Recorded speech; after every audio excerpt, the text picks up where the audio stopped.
तो दोस्तों अब हम लोग डिस्कस करने वाले हैं इस क्लास में गुणात्मक प्रतिलोम। बट उसके पहले आप सभी का स्वागत है आपके अपने YouTube channel mega study classes में। और अगर आप डीएलएड के स्टूडेंट हैं तो वीडियो को सब्सक्राइब कर लीजिए, या फिर आप किसी भी टीचिंग एग्जाम की तैयारी करते हैं तो नोटिफिकेशन के लिए वीडियो को सब्सक्राइब कर लीजिए, जिससे कि जब भी मैं आऊं तो आपको उसका नोटिफिकेशन मिल जाए और आप उसका लाभ ले सके। तो दोस्तों हम लोग डिस्कस करने वाले हैं आज की क्लास में। पिछले क्लास में हमने डिस्कस किया था कि योगात्मक प्रतिलोम क्या होता है, और आज की क्लास में हम डिस्कस करने वाले हैं कि गुणात्मक प्रतिलोम क्या होता है। तो गुणात्मक से पहले योगात्मक सुनिए। योगात्मक निकालने के लिए प्लस का माइनस करते हैं और माइनस का प्लस करते हैं, और गुणात्मक निकालने के लिए अंश को हर में और हर को अंश में ले जाते हैं। बस कंफ्यूजन हो जाती है गुणात्मक और योगात्मक में। तो गुणात्मक में क्या होता है उसकी परिभाषा पहले आप जान लीजिए। गुणात्मक प्रतिलोम वो होता है जिन दो अंकों या संख्याओं का गुणनफल एक आता है। योगात्मक में तो 0 होता है, लेकिन गुणात्मक में दोनों का गुणनफल एक आता है। वो एक दूसरे के क्या कहलाते हैं? गुणात्मक प्रतिलोम कहलाते हैं। और इसको कैसे हम निकालते हैं? बस कुछ नहीं करना, आपको अंश को हर में भेज देना है और हर को अंश में भेज देना है, बस और कुछ नहीं करना। जैसे मैं कहूं 2/3 का गुणात्मक प्रतिलोम बताओ, तो 2/3 का हो जाएगा 3/2। अंश को हर में भेज दिया और हर को अंश में भेज दिया। यहां पे प्लस माइनस चिन्ह का कोई मतलब नहीं है। जैसे मैं कहूं -3/4 का गुणात्मक प्रतिलोम, तो 4/-3, बस। प्लस या माइनस से इसका कोई लेना देना नहीं है गुणात्मक का। यहीं पे लोगों को कंफ्यूजन हो जाता है, दिक्कत यही आती है। तो गुणात्मक में क्या करना है? नीचे वाले को ऊपर, ऊपर वाले को नीचे ले जाना है, बस। ठीक है, तो चलिए ढेर सारे क्वेश्चन की प्रैक्टिस करते हैं और स्क्रीन पे चलते हैं। तो दोस्तों जैसा कि मैंने अभी आपको बताया कि गुणात्मक तत्समक क्या होता है। गुणात्मक तत्समक जिन दो संख्याओं का गुणा करने पर गुणनफल 1 प्राप्त होता है वो एक दूसरे के क्या कहलाते हैं? गुणात्मक तत्समक कहलाते हैं। वे संख्या एक दूसरे की गुणात्मक तत्समक होती हैं। तो अब हम गुणात्मक तत्समक कैसे निकालेंगे? तो यहां पर ये इंपॉर्टेंट ट्रिक मैंने लिखा है कि गुणात्मक तत्समक निकालने के लिए आपको कुछ नहीं करना, बस अंश को हर में ले जाना है और हर को अंश में। जैसे a/v लिखा है, हमको इसका गुणात्मक तत्समक चाहिए, तो हम क्या करेंगे? नीचे वाले को ऊपर और ऊपर वाले को नीचे ले आएंगे, बस। और कंफ्यूजन क्या होता है कि यहाँ पे लोग प्लस माइनस बनाने लगते हैं, क्योंकि योगात्मक प्रतिलोम जो मैंने पिछले क्लास में आपको बताया है कि प्लस का माइनस करते हैं, माइनस का प्लस, तो लोग कंफ्यूज होके यही करने लगते हैं। या फिर योगात्मक में क्या कर देते हैं? कंफ्यूज होके हर को अंश में और अंश को हर में ले जाते हैं। ये एक गलत तरीका है, बस आपको ये चीज ध्यान में रखना है। गुणात्मक तत्समक ये ट्रिक क्या है? गुणात्मक तत्समक गुणा यानी गुणा करने पर क्या आना चाहिए? 1 आना चाहिए।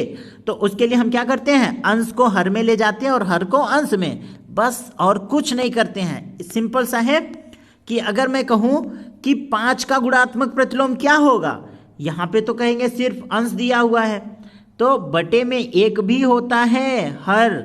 तो गुणात्मक प्रतिलोम क्या होगा? मैंने क्या बताया? अंश को हर में ले जाइए, हर को अंश में, तो ये हो जाएगा, उसका उल्टा कर दीजिए, 1/5 हो जाएगा। तो 5 का गुणात्मक प्रतिलोम क्या हो जाएगा? 5 का 1/5। अब आ जाइए गुणा करके देख लीजिए कि क्या 1 प्राप्त हो रहा है गुणा करने पे। चलिए गुणा करते हैं। तो गुणा करेंगे तो 5 × 5, ऊपर गुणा हो जाएगा 5 × 5 और नीचे है 5, 5 से 5 कट जाएगा और बटे में कटता है तो 1 आता है। तो यही इसका क्या हो जाएगा? उत्तर। तो 1 आ गया ना, यानी गुणात्मक प्रतिलोम बिल्कुल सही है। उत्तर की जांच करने के लिए आप क्या करेंगे? बस गुणा कर दीजिए, अगर 1 आ जाए तो उत्तर सही है। तो 5 का गुणात्मक प्रतिलोम हो जाएगा, उल्टा कर दीजिए, 1/5, यही उसका गुणात्मक प्रतिलोम। -10 का गुणात्मक प्रतिलोम क्या होगा? कंफ्यूज होकर लोग माइनस को प्लस बना के 10 कर देंगे, कहेंगे बिल्कुल सही है, एकदम कॉलर टाइट करके आएंगे, जो कि गलत होगा। तो इसमें क्या करते हैं? बस बटे में कर देते हैं। तो -10 का गुणात्मक प्रतिलोम हो जाएगा 1/-10। ठीक है, उसका उल्टा कर देते हैं। कैसे? 1/10 में नीचे कुछ नहीं है तो यानी बटे में 1 है, तो नीचे वाले को ऊपर भेज दिया और ऊपर वाले को कहाँ भेज दिया, नीचे भेज दिया। यही आपका क्या हो जाएगा आंसर। तो -10 का गुणात्मक प्रतिलोम क्या हो जाएगा, 1/-10। ठीक है, क्लियर। तो अब अगला हम ढेर सारे क्वेश्चन की प्रैक्टिस कर लेते हैं। तो दोस्तों जैसा कि आप देख सकते हैं कि निम्न संख्या का गुणात्मक तत्समक या गुणात्मक प्रतिलोम बताना है। तो यहाँ पे क्या करना है, 99 है, मैंने क्या बताया, बटे में कुछ नहीं है तो बटे में 1 कर दीजिए, और प्रतिलोम गुणात्मक निकालने के लिए नीचे वाला ऊपर और ऊपर वाला नीचे, तो 1 बटे हो जाएगा 99, यही इसका होगा गुणात्मक प्रतिलोम। चिन्हों का प्लस माइनस योगात्मक में करते हैं, गुणात्मक में नहीं करते हैं। 3/4 का गुणात्मक प्रतिलोम क्या होगा, मैंने क्या बताया, नीचे वाला ऊपर, 4 ऊपर जाएगा और ऊपर वाला नीचे, तो 4/3, यही इसका आंसर हो जाएगा। वेरी सिंपल, बहुत आसान, बस थोड़ी सी चीज ध्यान देनी है कि नीचे वाला ऊपर ले जाना है और ऊपर वाला नीचे।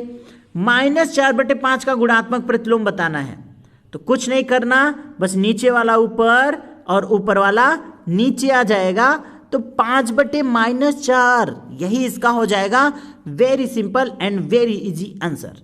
ठीक है, तो बस कंफ्यूजन हो जाता है लोगों को, योगात्मक और गुणात्मक में, इसलिए गलत कर देते हैं। तो -50 गुणात्मक आ जाए तो उसको पहले आपको बटे में बना लेना है, बटे में कुछ नहीं है तो बटे में 1। अब इसका प्रतिलोम निकालना है तो नीचे वाला ऊपर और ऊपर वाला नीचे, यहाँ पे प्लस माइनस का ध्यान देना ही नहीं है, एज इट इज जो आया है बस वैसे ही लिखना है आपको। अगर कहें कि 2x4 का बताना है तो पहले तो गुणा कर दीजिए, 2 चौके 8, बटे में नहीं है तो बटे में 1 कर दीजिए। अब नीचे वाला ऊपर जाएगा, ऊपर वाला नीचे, तो हो जाएगा दोस्तों 1/8, यही इसका सही आंसर हो जाएगा। अगला क्वेश्चन कहें, क्वेश्चन नंबर 6, तो 4×5 = 20, 20 दूनी 40, और माइनस है तो -40 गुणा करने पर। अब बटे में नहीं है तो बटे में 1 कर दीजिए, नीचे वाला जाएगा ऊपर और ऊपर वाला आ जाएगा नीचे, तो 1/-40, यही आपका सही आंसर होगा। क्लियर है।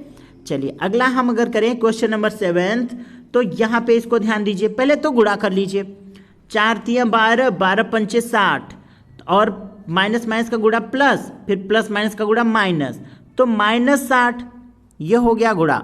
बटे में कुछ नहीं है तो बटे में 1 कर दीजिए। अब नीचे वाला जाएगा ऊपर और ऊपर वाला आ जाएगा नीचे, तो 1/-60 इज करेक्ट आंसर। क्लियर है, ये इसका सही उत्तर हो जाएगा। फिर अगला 2/3 + 4/5, पहले तो इसे हल कर लीजिए। मैंने अभी योगात्मक में बताया था आप लोगों को कैसे हल करना है, बस तिर्यक गुणा, नीचे से ऊपर, नीचे से ऊपर, नीचे नीचे, 5 दूनी 10, 4×3 = 12 और 5×3 = 15, 12 10 का हो जाएगा 22, 22/15। ठीक है, जब इसे आपने हल कर दिया तो कितना आया, 22/15। अब आ जाइए, नीचे वाला ले जाइए ऊपर और ऊपर वाला ले आइए नीचे, तो हो जाएगा 15/22 इज करेक्ट आंसर, बिल्कुल सही आंसर है। नीचे वाला ऊपर, ऊपर वाला नीचे। A+B है, ध्यान दीजिए, A+B ऐसे दिया हुआ है, तो बस बटे में कुछ नहीं है तो बटे में 1 कर दीजिए। अब नीचे वाला जाएगा ऊपर और ऊपर वाला आ जाएगा नीचे, तो 1/A+B, अब जैसे लिखा है एकदम एज इट इज लिखेंगे, और इसमें प्लस माइनस कुछ नहीं करना। अब इसमें देखिए माइनस से -B है, बटे में कुछ नहीं है तो बटे में 1 कर दीजिए। अब नीचे वाला जाएगा ऊपर 1 और ऊपर वाला आ जाएगा नीचे, माइनस से -B, तो यही इसका करेक्ट आंसर। क्लियर। एक और चीज कर सकते हैं, 1/ माइनस कॉमन हो जाएगा बाहर, जब माइनस बाहर आ जाता है तो प्लस हो जाता है, तो 1/- A+B ऐसे भी हो सकता है। चलिए अगला देखते हैं, -A+B, इसको भी बटे में नहीं है तो बटे में 1 कर दीजिए। तो अब नीचे वाला हो जाएगा ऊपर, 1 ऊपर गया और ऊपर वाला नीचे, -A+B, this is correct answer. Clear. तो बस हम कुछ नहीं कर रहे हैं, आप देख रहे होंगे कुछ नहीं कर रहे हैं, बस नीचे वाला ऊपर भेज रहे हैं और ऊपर वाला नीचे। -x², यहाँ पे बटे में कुछ नहीं है, बटे में 1 लिख दीजिए और नीचे वाला ले जाइए ऊपर और ऊपर वाला ले आइए नीचे।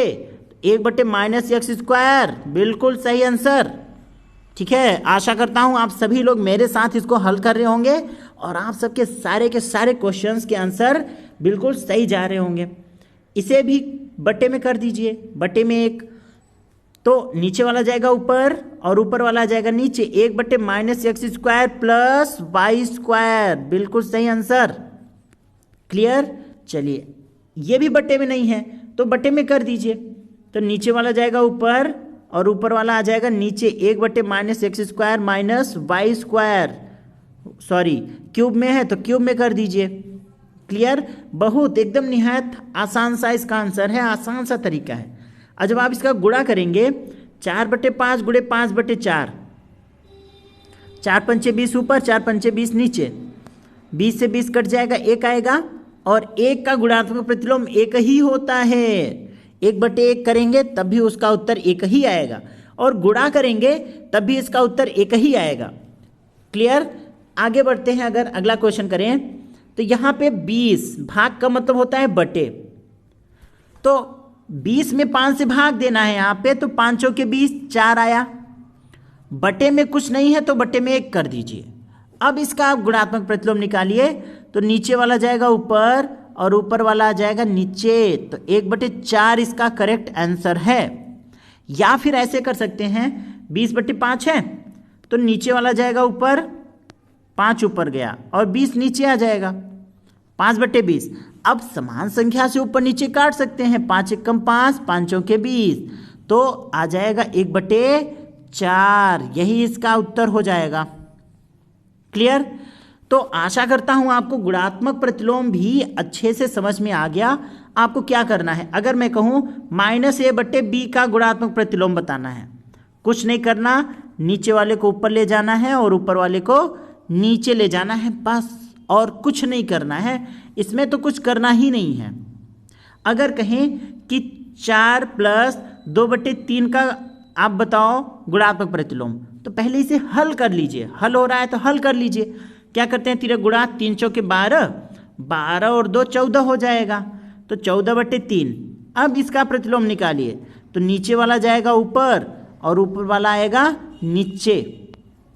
क्लियर? तो ये होगा इसका गुणात्मक प्रतिलोम। तो आशा करता हूं आप लोगों को गुणात्मक प्रतिलोम समझ में आ गया होगा। ठीक है, तो दोस्तों जैसा कि आपने देख लिया है कि हम लोगों ने पिछले क्लास में योगात्मक प्रतिलोम को स्टडी किया था और इस क्लास में हम लोग गुणात्मक प्रतिलोम को स्टडी किए हैं। लेकिन आपको ध्यान देना क्या है, बच्चे पढ़ते तो हैं, पढ़ाई तो करते हैं, सारे क्वेश्चंस को देखते हैं, सब कुछ क्लास देखते हैं, लेकिन गलती कहां करते हैं। जैसे मैंने आपको योगात्मक में 16 क्वेश्चन कराया और गुणात्मक में भी 16 क्वेश्चन कराया, आपने उसे देख लिया, देखने के साथ साथ आपने नोट कर लिया, बस खत्म। लेकिन यहाँ पे आपको खत्म नहीं होना है। आपको यहाँ पे क्या करना है, आपको क्वेश्चंस को फिर से नोट करना है रफ में।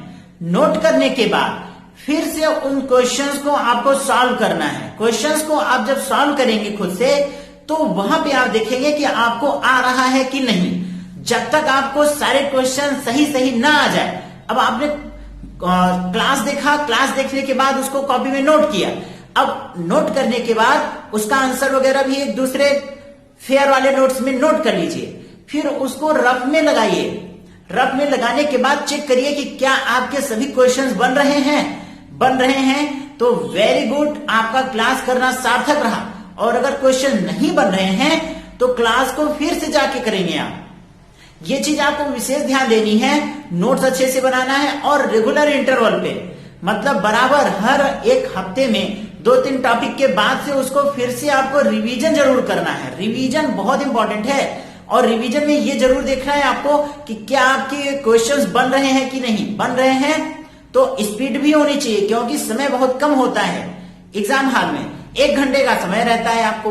मैथ्स की बात करें तो ये चीज आपको बहुत विशेष रूप से ध्यान देनी है। क्लियर है? तो क्या करना है आपको, योगात्मक का हमने क्लास करा दिया, गुणात्मक का क्लास करा दिया और इसके पहले जितने क्लास कराए हैं सबके क्वेश्चंस को नोट करिए। क्वेश्चंस के बाद उन क्वेश्चंस को प्रैक्टिस करिए, देखिए क्या वो क्वेश्चंस आपसे अब बन रहे हैं कि नहीं। बन रहे हैं तो आप सही रास्ते पे हैं, नहीं बन रहे हैं तो क्लास को जाके फिर से करेंगे, देखेंगे, और जब तक बनेगा नहीं तब तक आप क्लास करेंगे। फिर से उस क्लास को करने के बाद फिर से आप देखिए, क्वेश्चंस को सॉल्व करिए, बन रहा है कि नहीं बन रहा है, फिर से जाके देखिए, और जब बनने लगे तब आपको क्लास नहीं देखना, तब आपको दोबारा क्लास छूना नहीं है, तब आपको क्वेश्चंस ही प्रैक्टिस करने हैं। और मैं जितने क्वेश्चंस आपको प्रैक्टिस करा दे रहा हूं उतना मोर देन सफिशिएंट है। आशा करता हूं आपको मेरी बात समझ में आ रही होगी। अब डीएलएड की क्लास प्रॉपर चलेगी, और उसके अलावा रिजल्ट आ गया, बहुत सारे लोगों का बैक लगा है, गलतियों से सीखिए। अब 1-2 चांस आपके पास और बचे हैं, अब अगर वो भी मिस हो गया तो आपका डीएलएड व्यर्थ, डीएलएड आपका पूरा वेस्ट चला जाएगा, आपके पैसे वेस्ट चले जाएंगे। तो ये गलती नहीं होनी चाहिए आपसे, और जो तरीका मैंने आपको पढ़ने वाला बताया भी, उस तरीके को आप फॉलो करेंगे। ठीक, चलिए, have good day all of you, thank you, जय हिंद।